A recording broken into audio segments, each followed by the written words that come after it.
Hello everyone, welcome to online classes.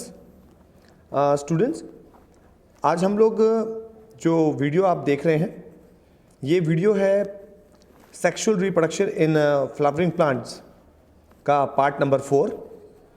और अब हम लोग आगे बढ़ रहे हैं रेगुलरली। इसमें हम लोगों ने फ्लावर के रिप्रोडक्टिव पार्ट्स कौन से होते हैं तो उसके बारे में हमने उसका जो एनाटमी होती है वो हमने पढ़ी। और इससे प्रीवियस वीडियो में उसमें हमने एंथर का कंप्लीट स्ट्रक्चर जाना था। और आज हम जो मेल गैमेट्स होते हैं फ्लावर में, ठीक है, माइक्रोस्पोर्स, उनके बनने के फिनोमिना के बारे में जानेंगे कि माइक्रोस्पोर्स बनते कैसे हैं। ठीक है, तो माइक्रोस्पोर्स के बनने के फिनोमिना को क्या कहते हैं? माइक्रोस्पोरोजेनेसिस। आपकी नॉलेज के लिए बता दूं, जैसे ह्यूमन बीइंग्स में मेल में स्पर्म्स के बनने के फिनोमिना को स्पर्मेटोजेनेसिस कहते हैं, ठीक उसी तरीके से माइक्रोस्पोर्स या पॉलन ग्रेन्स के बनने के फिनोमिना को माइक्रोस्पोरोजेनेसिस कहते हैं। तो ये माइक्रोस्पोरोजेनेसिस कहाँ होगा? मेल पार्ट इन फ्लावर में। ठीक है, अच्छा, अब आगे देखिए, इसको थोड़ा सा हम एलोबरेट करते हैं। माइक्रोस्पोरोजेनेसिस, देखिए यहाँ से शुरू करते हैं। माइक्रोस्पोरोजेनेसिस, ये रहा आपका, ये टॉपिक हम लोग स्टार्ट कर रहे हैं, माइक्रोस्पोरोजेनेसिस। ठीक है, तो क्या है microsporogenesis? Each cell of the sporogenous tissue is a potential pollen mother cell PMC or microspore mother cell and can give rise to microspore tetrad। अब देखिए, इससे पहले जो हमने एंथर के स्ट्रक्चर जब हमने पढ़ा था तो हमने देखा कि एंथर बाइलोब्ड होता है, और जो लोब्ड होते हैं यानी कि दो लोब वाला हो गया, और जो लोब होते हैं उनके अंदर क्या होता है? उनके अंदर होता है ठेका। तो मैं आपके सामने कुछ एक बार स्ट्रक्चर बता देता हूं कैसा होता है। वो कुछ इस तरीके का स्ट्रक्चर होता है। देखिए,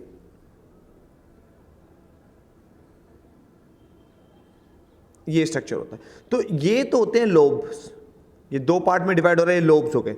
इनके अंदर क्या मौजूद है? ये ठेका। ठीक है, ये हमने प्रीवियस लेसन में, प्रीवियस वीडियो में हमने पढ़ा था स्ट्रक्चर के बारे में, एंथर के बारे में। तो वहां पर हमने देखा कि जो ठेका होता है, ठेका या माइक्रोस्पोरेंजियम या माइक्रोस्पोरेंजिया कह लीजिए, ठीक है, स्पोरेंजियम फॉर वन और माइक्रोस्पोरेंजिया फॉर ऑल 4 टाइप्स और फोल 4।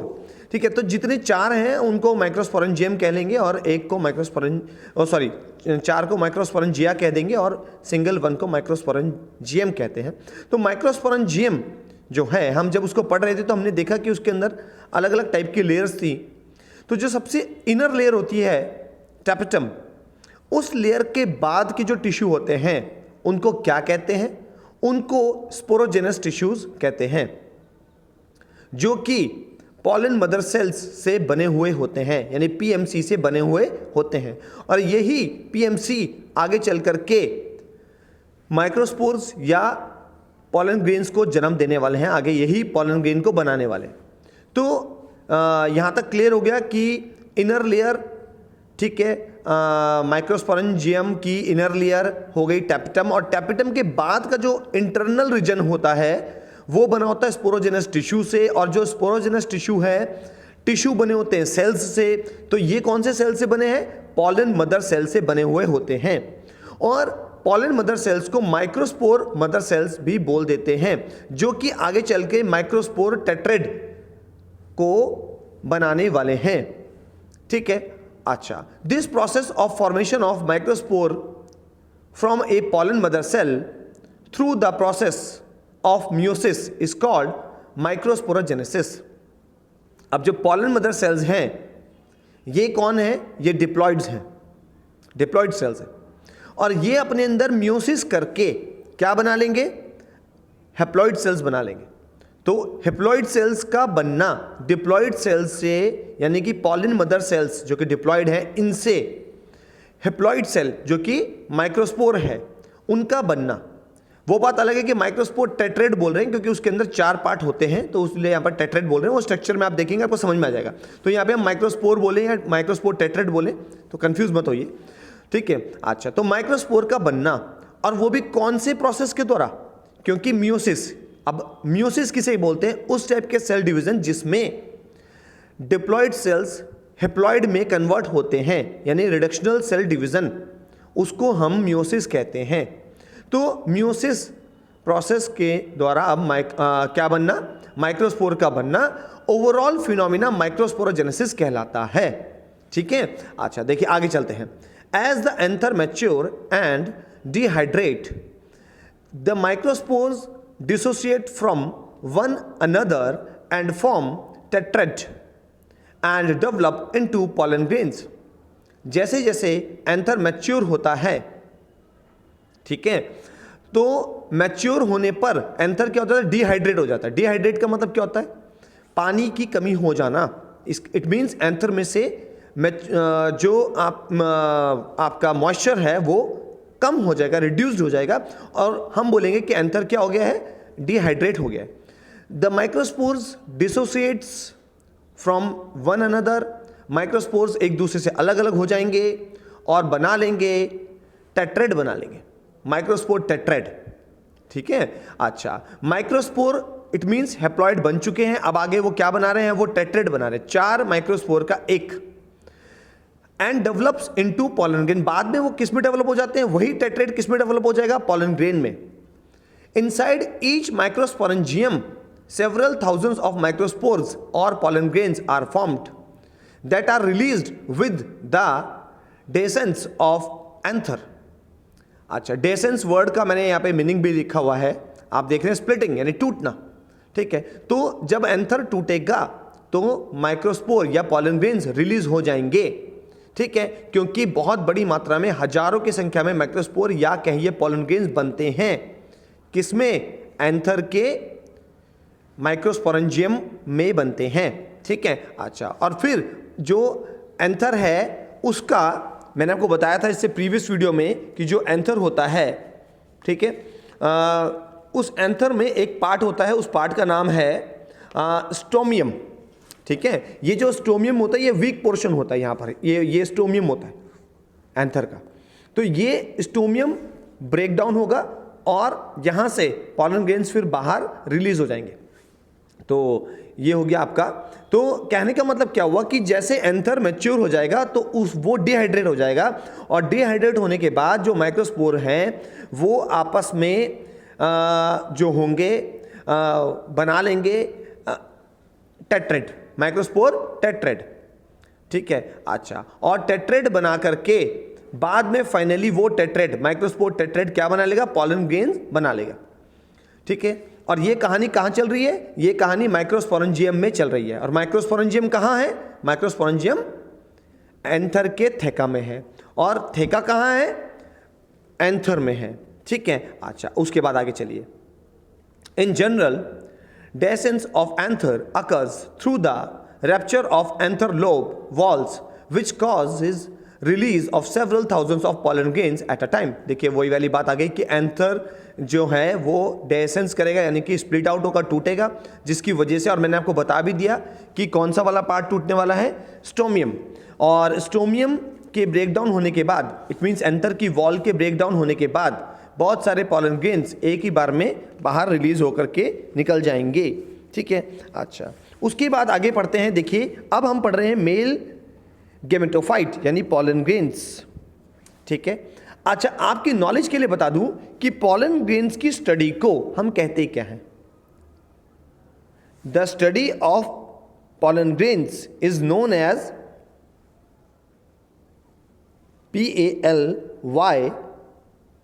PALY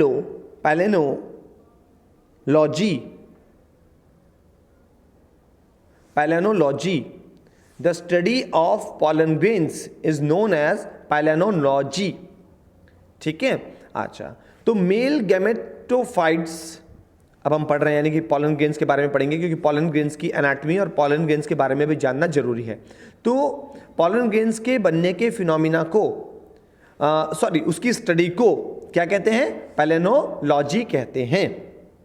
a pollen grain is a partly germinated microspore representing the male gametophyte. जो पॉलन ग्रेन बनता है ये क्या होता है? ये पार्टली जर्मिनेटेड माइक्रोस्पोर होता है, ठीक है, यानी कि जर्मिनेशन, यहां से नए पार्ट का निकलना, नए पार्ट का बनना, तो ये पार्टली जर्मिनेटेड होता है जो पॉलन ग्रेन है। It is a haploid uninucleate and minute spore produce in large numbers by meiosis in the microspore mother cells. यानी माइक्रोस्पोर मदर सेल्स में मियोसिस होकर के हिप्लॉइड सेल्स का बनना, ठीक, उनको जो हिप्लॉइड सेल्स बने उनको क्या बोलेंगे?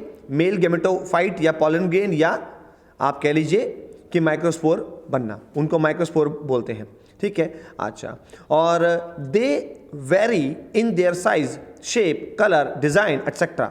और इनके जो साइज है, शेप है, कलर है, ये स्पीसीज टू स्पीसीज वेरी करता है, अलग अलग साइज शेप के हो सकते हैं पॉलन ग्रेन्स। आगे देखिए, pollen grains are generally spherical measuring about 25 to 50 micrometre in diameter. Pollen grains आमतौर पर स्फेरिकल होते हैं और इनका जो डायमीटर होता है, ठीक है, अच्छा, यानी कि ये पॉलन ग्रेन है तो जो इनका डायमीटर है, ये डायमीटर हो गया, ठीक है। अच्छा, ये डायमीटर कितना होता है? ये 25 to 50 माइक्रोमीटर का हो सकता है। It has a 2 layered wall. इसकी 2 लेयर की वॉल होती है। पहली बात तो इसकी वॉल को क्या कहते हैं? स्पोरोडर्म। क्या बोलेंगे? पॉलन ग्रेन की वॉल को स्पोरोडर्म। अब इसमें 2 वॉल्स के साथ वही मिलके बना है, 2 लेयर से मिलके बना है। पहली लेयर है जो कि हार्ड लेयर होती है, वो होती है एक्साइन। जो एक्साइन एक्चुअली में एक ऑर्गेनिक पॉलीमर की बनी हुई होती है और उस पॉलीमर का नाम है स्पोरोपोलेनिन। स्पोरोपोलेनिन जो होता है ये एक ऐसा स्ट्रॉन्ग ऑर्गेनिक पॉलीमर होता है जो कि नॉन रिएक्टिव है। मोस्ट ऑफ द टाइम ये नॉन रिएक्टिव होता है, ठीक है। अच्छा, अभी इसके गुणगान जो है स्पोरोपोलेनिन के आप आगे पढ़ ही लेंगे कि ये इसकी नॉन रिएक्टिविटी की वजह से ये पॉलन ग्रेन्स को बहुत लंबे समय तक प्रिजर्व रख सकता है एज अ फॉसिल, ठीक है। इस पर ना तो टेम्परेचर का असर होता है, ना इस पे स्ट्रॉन्ग एसिड्स का असर होगा, ना इस पे एल्कलीज का असर होगा, और इवन इसको एंजाइम भी डिग्रेड नहीं कर सकता। इसीलिए स्पोरोपोलेनिन जो कि आउटर लेयर में मौजूद है, एक्साइन लेयर में, और एक्साइन कौन है? स्पोरोडर्म की आउटर लेयर है। स्पोरोडर्म तो ओवरऑल लेयर को बोल रहा है, और जबकि 2 चीज़ों से, 2 लेयर से मिलकर बना एक्साइन, और अंदर वाली बात वाली लेयर को हम आगे पढ़ेंगे, देखिए क्या बोलते हैं, ठीक है। तो अभी फिलहाल एक्साइन की बात करें तो एक्साइन आउटर मोस्ट लेयर है पॉलन ग्रेन की, और ये इसके अंदर कौन सा केमिकल सब्सटेंस मिलता है जिसकी वजह से स्ट्रॉन्ग होती है? स्पोरोपोलेनिन। ये आपके बोर्ड के पॉइंट ऑफ व्यू या नीट के पॉइंट ऑफ व्यू से बहुत इंपॉर्टेंट है, पता होना चाहिए। आगे देखिए, pollen grains have prominent distal aperture for germination called germpore where sporopollenin is absent. Pollen grains में, जो पॉलन ग्रेन हमारा जो होता है उसमें सेंटर से दूर prominent distal aperture away from centre, यानी सेंटर से दूर क्या होता है? एक जर्म पोर होता है, यानी कि एक ऐसा पॉइंट होगा सेंटर से दूर, जैसे यहाँ आप कह सकते हो ये जर्म पोर हो गया, यहाँ पे स्पोरोपोलेनिन जो होता है वो एब्सेंट होता है इस पॉइंट पर, ठीक है। अच्छा, ताकि जो अंदर का जर्मिनेटिव सेल होता है वो फ्यूज्ड हो सके, किसके साथ जाकर के? एग के साथ जाके फ्यूज हो सके। तो ये वाला जो पोर्शन है वो क्या है? यहाँ से पॉलन आपको आगे पॉलन्स को, मतलब जो आपका अंदर जर्मिनेटिव सेल है उसको आगे बढ़ने में मदद मिलती है। तो ये वाला हिस्सा यहाँ पे स्पोरोपोलेनिन एब्सेंट होता है। इवन स्पोरोपोलेनिन पूरे में कवर्ड है वैसे, बट यहाँ पर एब्सेंट है, और यहाँ पर एब्सेंट होने की वजह से ही आगे जर्म सेल जो है वो बढ़ पाएगा और उसकी मेटिंग एग से हो पाएगी। मेटिंग कह लीजिए, सॉरी, या फिर आप कह लीजिए कि फर्टिलाइजेशन हो पाएगा। आगे देखिए, उसके बाद बोलता है कि pollen grains have prominent distal aperture for germination called germ pore where sporopollenin is absent. The inner layer is called entine. जो अब मैंने आपको बताया कि जो pollen grain है उसकी जो अंदर की लेयर है उसे क्या बोलेंगे? एंटाइन, जो कि कैसी होती है? थिन होती है। And chiefly composed of cellulose and pectin. ये जो एंटाइन होगी ये किसकी बनी होगी? सेलुलोज और पैक्टिन की बनी हुई होती है। अब आपको क्वेश्चन आ सकता है, ठीक है, कि जो एक्साइन है वो किसकी बनी होती है? तो आप क्या बताएंगे? स्पोरोपोलिनिन की बनी हुई होती है। आगे चलिए देखिए, उसके बाद आप यहां पे स्ट्रक्चर देख सकते हैं। ये जो पहला स्ट्रक्चर हम देख रहे हैं ये तो है माइक्रोस्पोर टेट्रेट का, और उसके बाद टेट्रेट में कुछ बदलाव आते हैं और टेट्रेट फाइनली फिर पॉलन ग्रेन में कन्वर्ट हो जाता है। तो हम यहाँ देख रहे हैं कि ये जो टेट्रेट बना हुआ है, ठीक है, इस टेट्रेट में कुछ बदलाव आ रहे हैं और फाइनली दो टाइप के सेल्स बन जाते हैं, ठीक है। एक होता है वेजिटेटिव सेल और एक होता है जर्मिनेटिव सेल। अब आगे देखिए, द वेजिटेटिव सेल, अब यहां पर मैंने आपको बता दिया कि दो सेल में कन्वर्ट हो जाता है टेट्रेट बाद में, एक तो वेजिटेटिव सेल में और एक आपका जनरेटिव सेल में। इसीलिए जो पॉलन ग्रेन्स होते हैं उनको टू सेल्ड स्टेज बोल देते हैं, उनके पास टू सेल्ड स्टेज होती है। अच्छा, अब देखिए आगे पॉइंट्स को देखते हैं। The vegetative cell is larger, has abundant reserve food material and a large nucleus which is irregular in shape. जो वेजिटेटिव सेल होता है ये लार्जर होता है, बड़ा होता है एज कंपेयर टू आपका जनरेटिव, और इसमें रिजर्व फूड मटेरियल होता है और इसमें लार्ज न्यूक्लियस होता है, विच इज इरेगुलर इन शेप, जो कि इरेगुलर इन शेप होता है, ठीक है, वेजिटेटिव सेल जो है। Where is the generative cell is small spindle shaped and floats in the cytoplasm of the vegetative cell. और जो आपका जनरेटिव सेल है वो कैसा होता है? स्पिंडल शेप्ड होता है, जबकि वेजिटेटिव सेल की शेप कैसी है? इर्रेगुलर, कोई शेप ही नहीं है। जबकि आपका जनरेटिव सेल की शेप कैसी होगी? इर्रेगुलर, ठीक है, oh sorry spindle shape, sorry spindle shaped होगी। अच्छा, और ये क्या कर सकता है? फ्लोट कर सकता है। कहाँ फ्लोट करेगा? साइटोप्लाज्म में। किसके साइटोप्लाज्म में? वेजिटेटिव सेल के। आगे देखिए, pollen grains are generally shed at this two celled stage in over 60% of angiosperms. यानी कि 60% एंजियोस्पर्म में जो ये जो स्टेज होती है, ये स्टेज कैसी रहती है? शेड रहती है। शेड का मतलब क्या हुआ कि जब ये एंथर से बाहर निकलता है तो उससे पहले वाली एंथर के अंदर जब तक ये कवर्ड है पॉलन ग्रेन तो उसको शेड बोलते हैं। शेड माने कोई ना कोई छाया, ऊपर कोई ना कोई कवरिंग। तो शेड में जब ये रहता है, यानी एंथर के अंदर जब मौजूद है, तो इसमें पॉलन ग्रेन के अंदर कितने सेल्स हैं? 2 सेल्स हैं। तो ये 2 सेल्ड स्टेज में रहेगा और ये 60% एंजियोस्पर्म में देखने को मिलता है। In the remaining species the generative cell divide mitotically, और 40% जो एंजियोस्पर्म्स हैं उनमें जो ये आपका जनरेटिव सेल है ये अपने आप को डिवाइड कर लेगा और अपने 2 मेल गैमेट्स बना लेगा, इससे पहले कि ये शेड से बाहर निकले। तो ये अपने आप को 3 सेल्ड स्टेज बना लेता है। तो किसी किसी में 2 सेल्ड स्टेज रहती है, किसी किसी में 3 सेल्ड स्टेज रहती है, ठीक है। अच्छा, आपने यहाँ स्ट्रक्चर को दोबारा देख लीजिए, ठीक है। ये देखिए यहाँ पे हम 2 सेल्ड स्टेज कह रहे हैं, एक सेल घेरा जो कि वेजिटेटिव है और एक सेल घेरा जो कि जनरेटिव है, ठीक है। ये इसलिए 2 सेल्ड स्टेज कहला रहा है। किसी किसी में जो ये जनरेटिव है ये अपने आप को 2 पार्ट्स में डिवाइड कर लेगा माइटोटिक डिवीजन करके, तो फिर ये ओवरऑल जो स्ट्रक्चर हो जाएगा ये 3 सेल्ड स्ट्रक्चर हो जाएगा। यहाँ पर जो मैंने आपको दिखाया है ये स्ट्रक्चर, ये 2 सेल्ड स्ट्रक्चर है, ठीक है। आगे चलिए देखिए, उसके बाद क्या बोलता है कि pollen grains of several plant species may cause severe allergies and bronchial infections leading to asthma, bronchitis etcetera. कह रहा है पॉलन ग्रेन्स जो होते हैं, अलग अलग प्रजाति के जो प्लांट्स हैं उनके पॉलन ग्रेन्स कई बार बहुत ज़्यादा एलर्जी कॉज करते हैं, ठीक है, जिसकी वजह से ब्रोंकियल इन्फेक्शंस जो कि आगे चल करके अस्थमा और ब्रोंकाइटिस का रूप धारण कर लेते हैं, जो कि एक सांस की गंभीर बीमारियों में आता है, ठीक है। यहाँ पर एग्जाम्पल भी दे रहा है, देखिए पैरेथेनियम और कैरेट ग्रास, इसको गाजर घास बोल देते हैं। इसमें गाजर घास आमतौर पर कहा जाता है कि अमेरिका से जब हमारे देश ने गेहूं मंगाए, ठीक है, तो उन्होंने गाजर घास एक ऐसा बीज गेहूं के बीच में डाल के दे दिया जिसकी वजह से ये जहां उगता है उस इलाके को बंजर बना देता है। और इसके जो पॉलन ग्रेन्स होते हैं ये भी काफ़ी ज़्यादा एलर्जिक कॉज करते हैं, एलर्जी हो जाएगी इसकी वजह से। तो इसकी वजह से लोगों में एस्थमा, ठीक है, और ऐसी बीमारियां फैलने लगी। देखिए यहाँ पर एक टर्म आ रही है, एक वर्ड आ रहा है, उसको वो वर्ड देखिए लिखा है यूबिक्विटस।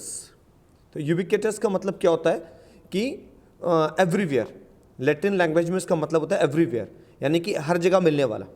तो ये जो प्लांट है कैरेट ग्रास, ठीक है, पैरथेनियम, ये प्लांट जो है अपने आप हर जगह उग जाता है। और जिस जगह पर ये उगता है एक्चुअली में ये जो होता है ये वीड है, ठीक है। तो जहाँ पर भी ये उगेगा तो उस जगह पे कोई दूसरा प्लांट उगने नहीं देगा, ठीक है, क्योंकि वीड है ये, अनवांटेड प्लांट। तो ये क्या करेगा कि न्यूट्रिशंस ले लेगा ज़मीन से और दूसरे प्लांट को न्यूट्रिशंस नहीं मिल पाएंगे। तो ये आपका क्लियर होगी बात। तो और ये एक पॉलन एलर्जी को कॉज करते हैं, ठीक है, इसके जो पॉलन ग्रेन्स हैं वो एलर्जी कॉज करते हैं। नेक्स्ट देखिए आगे, pollen grains are rich in nutrients. In Western countries, large number of pollen products in the form of tablets and syrups are used to increase the performance of athletes and race horses. जो pollen grains होते हैं ये इनमें nutrients होता है, ठीक है। आपको पता ही है कि हमारे कंट्री में हालांकि डायरेक्ट पॉलेंस तो नहीं खाते, अब आजकल चलन बन गया है। वैसे आपकी नॉलेज के लिए बता दूं कि अब कुछ प्रोडक्ट्स आने लगे हैं आजकल जिनमें पॉलन ग्रेन्स के कैप्सूल्स आते हैं। और मगर इंडिया में पॉलन ग्रेन्स तो नहीं लेते, बट पॉलन ग्रेन्स से मिलने वाला जो न्यूट्रिएंट है वो हमें मिल जाता है हनी के थ्रू। हम लोग हनी ले लेते हैं, ठीक है। तो वो क्योंकि उनकी जो खुराक है इंसेक्ट्स की वो पॉलन्स हैं, तो वो जो न्यूट्रिएंट्स हैं वो पॉलन्स मतलब हनी के रूप में हमें वो पॉलन्स के न्यूट्रिएंट मिल जाते हैं। तो हमारी कंट्री में हनी लेते हैं, हनी को प्रेफरेंस दिया जाता है। और बाकी वेस्टर्न कंट्रीज़ में पॉलन ग्रेन्स के बने हुए प्रोडक्ट्स को खाया जाता है टैबलेट्स फॉर्म में या सिरप फॉर्म में, ठीक है। और ये इसको यूज़ करते हैं इन परफॉर्मेंस को इंक्रीज़ करने के लिए, एथलीट्स यूज़ करते हैं, और रेस हॉर्सेस जो रेस के घोड़े होते हैं उनको खिलाया जाता है। उसके बाद देखिए आगे, Viability of pollen depends on temperature and humidity. It varies from species to species. 30 minutes in case of wheat, rice, and several months as in some members of Solanaceae, Rosaceae, Leguminaceae family. ये सब families के नाम आए जो last में आए, सोलोनेसी, Rosaceae और Leguminosae, ये सब फैमिलीज के नाम है। ये बोल रहा है कि जो पॉलन ग्रेन्स की वेबिलिटी है, यानी कि जब पॉलन ग्रेन जब रिलीज होता है, प्लांट से निकलता है, तो वो उसके अंदर जो है नेक्स्ट जनरेशन को पैदा करने की जो क्षमता है वो 30 मिनट्स तक की होती है, ठीक है। अलग अलग केसेस में अलग अलग होती है। वीट के केस में 30 मिनट्स होती है, राइस और सेवरल मंथ्स, राइस में कई महीनों की होती है, ठीक है। तो अलग अलग होते हैं। और उसके बाद आगे चलते हैं। Once pollen grains are shed, they have to land on the stigma before they lose viability if they have to bring about fertilization. जब एक बार pollen grains shed हो जाते हैं, they have to land on the, यानी कि अब वो अपने शेड से बाहर आ गए, तो उसके बाद वो लैंड करते हैं स्टिग्मा पर, और उसके बाद they lose viability if they have to bring about fertilization. तो यानी कि वो अपनी वेबिलिटी, इट मीन्स आगे से गैमेट्स को रिलीज़ करने की क्षमता, यानी फर्टिलाइजेशन करने की जो क्षमता है उसे खो देगा। उससे पहले वो स्टिग्मा पर लैंड कर जाना चाहिए ताकि वो फर्टिलाइजेशन कर सके। कहने का मतलब ये है, ठीक है। हाँ जी, तो टाइम पीरियड है, पॉलन ग्रेन्स का टाइम पीरियड है, ठीक है। इन केस अगर वो टाइम पीरियड निकल जाता है तो फिर उसकी जो क्षमता है, यानी कि जो आगे आप कह सकते हैं फर्टिलाइजेशन करने की जो एबिलिटी है वो चली जाएगी। उसके बाद है it is possible to store pollen grains for years in liquid nitrogen. Liquid nitrogen का जो टेम्परेचर रहता है वो -196 डिग्री सेल्सियस रहता है, तो उनको हम स्टोर भी कर सकते हैं पॉलन ग्रेन्स को। तो इसको नाइट्रोजन के अंदर, अगर लिक्विड नाइट्रोजन के अंदर हम स्टोर करते हैं पॉलन्स को, तो उसको पॉलन बैंक कहते हैं, ठीक है। For later use in plant breeding programmes. आने वाले वक्त में प्लांट ब्रीडिंग प्रोग्राम्स के लिए, ताकि न्यू हाइब्रिड प्लांट्स उग सकें, उसके लिए हम लोग पॉलन बैंक में नाइट्रोजन, लिक्विड नाइट्रोजन के अंदर -196 डिग्री सेल्सियस पर पॉलन ग्रेन्स को स्टोर भी कर सकते हैं, वो भी कई सालों के लिए। ठीक है, तो ये था आज का जो टॉपिक था, वो पॉलन ग्रेन्स के बारे में था। ठीक है, अब आप लोगों को मुझे जो है बताना है कि आपको कमेंट बॉक्स में मुझे कमेंट करके बताना है कि एक्साइन और एंटाइन, ठीक है, ये दोनों जो लेयर्स हैं ये किन किन केमिकल कंटेंट से बनी हुई होती हैं। तो ये आप मुझे कमेंट बॉक्स में ज़रूर से कमेंट करके बताएंगे। तो ये मैं आपका वेट करूंगा इसके आंसर का। तो स्टूडेंट्स, आज की वीडियो को हम लोग यहीं एंड करते हैं। Keep watching and keep learning. Thank you very much.